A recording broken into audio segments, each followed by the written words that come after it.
So mga ka-idol no, naatay bag-o nga Bisaya version.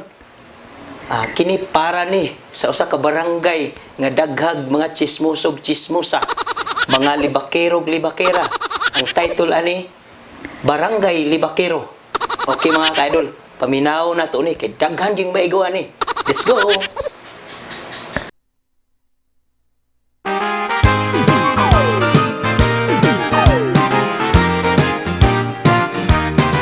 Angalan sa among baryo, Barangay Libakero. Kay ang mga kapuyo dito halos chismosa ug mga chismoso. Ang kapitan sa among barangay ipanabi ug gilibak ni Inday. Si kapitan nakahinuktok sa tabi nga di tinuod. Udto ug hangin-hangin nagtapok sila murag nagmeeting.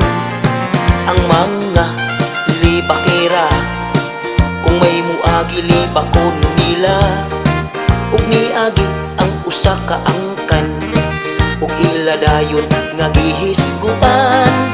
Katong bayhana daw nga niagi, bisag sikin sa lang daw ang laki. Mao kana ang ilang trabaho, bantayan ang mga tao. Ilang baba nga aso-aso, magtambay permi sa kanto. Dila daghan ug litra, mata kalugsuton na.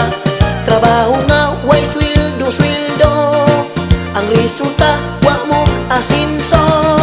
Ang gabak wa gyud nagsaba, nang hubag ang ilahang baba. Kay gilibak nila ang bakla nga anak sa nanindag tuba. Mananambal di ay ang apuhan, sa bayot nga ilang natripan. Ipatagam kay way respeto, ang tabian sa among